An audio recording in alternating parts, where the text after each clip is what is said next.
Hi everyone, this is Ken Briggs back with the Current History video blog. Today in this one I'm going to be going back and taking a look at the current state of the Russia-Ukraine war with a specific focus on what the US taking a step back in aid and Europe taking a step forward means in the context of negotiating the end of this war and what leverage the United States may have, if any. So let's go right in. So if you've been following the war even casually, you've probably noticed something subtle but important shift over the past few months. So this has been a grinding war of attrition for several years. Russia has only gained an additional 1% of Ukrainian territory in the last 3 years at the cost of 1 million casualties. And now, in recent days, Ukraine is back on the offensive in some areas and has taken back very small pieces of territory.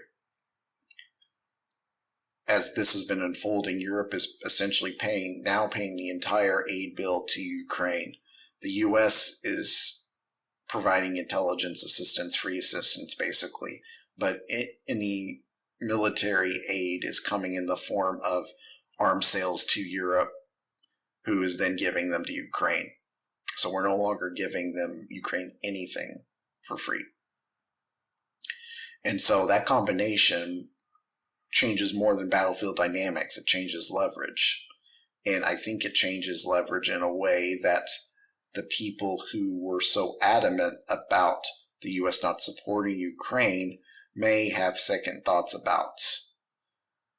And this goes back to considering going past what is a country's immediate short-term reaction to a U.S. action and how do they respond to it after the fact, what I would refer to as a second-order effect. So let's start with the military picture. After 2 years of grinding attrition, Ukraine has shifted tactics. Rather than focusing solely on land breakthroughs, it's expanded strikes into Russian territories, targeted supply lines, and continued to challenge Russian control in the Black Sea. And so the goal isn't dramatic territorial change overnight. It's sustained pressure that keeps Russia stretched thin and forces it to spend resources defending depth rather than advancing, while increasingly extreme sanctions on Russian oil sales and U.S. pressure to stop buyers of Russian oil is bleeding their economy dry. At the same time, Europe has stepped into a larger role, so European governments have expanded artillery production, committed long-term funding packages, and replaced the bulk of U.S. assistance. So the bulk total of European-only assistance to Ukraine is beginning to approach the highest levels of combined European and U.S. assistance in 2023 and 24. For most of the war, the U.S. functioned as the backbone of the coalition, which gave Washington enormous influence. When you supply the majority of the weapons, funding, and intelligence, you shape the tempo. You shape escalation boundaries. You shape the negotiation. But now the balance looks different. So the U.S. still provides independent intelligence, logistics, and high-end capabilities, but Europe is footing the bill.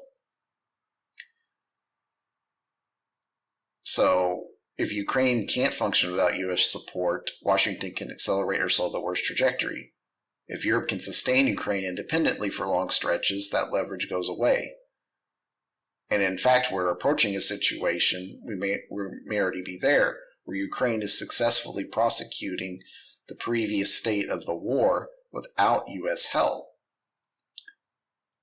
which is not what I think many people were bargaining for.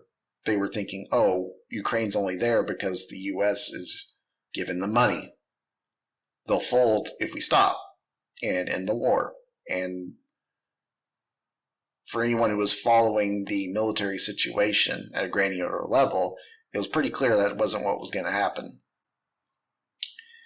And so as all this is happening, Europe is asserting itself more broadly on defense in general. So Germany is expanding defense spending. Poland is modernizing its military.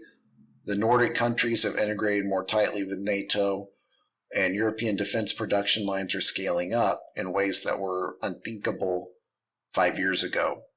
There's even talk now of France extending its nuclear umbrella to Europe and Germany working with France on their own nuclear capability.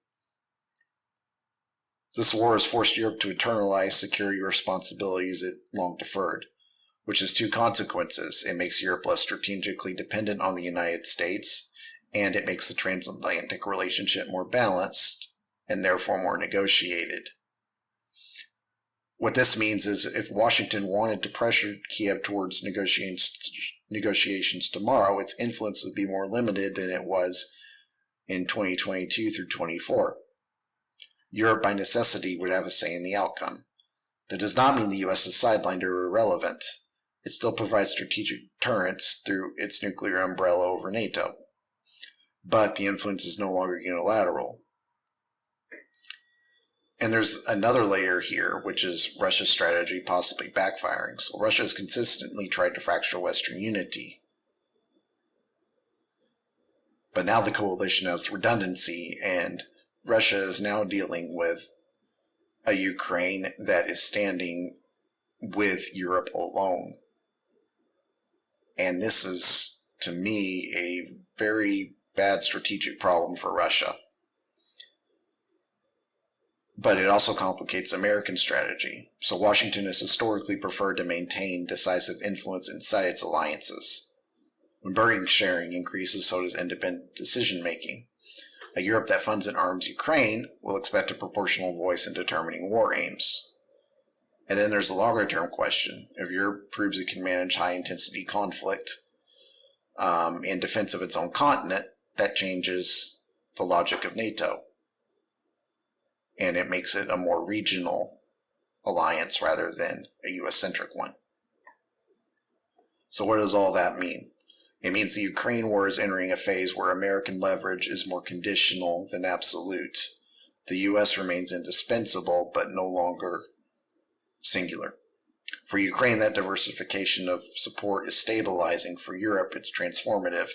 And for Washington, it's going to require an adjustment of expectations for how many of the shots they can call. The central question now isn't whether Ukraine can continue fighting. It and Europe together have largely answered that question. The question is how influence gets exercised in a coalition where all the financial, industrial, and political power are more evenly distributed. And what does this mean for the U.S.? Wars reshape borders. They also reshape alliances. And historically, it happens in ways that even the people who started the wars cannot predict. And the United States may be getting a different reaction than what they bargained for at the outset of the present administration.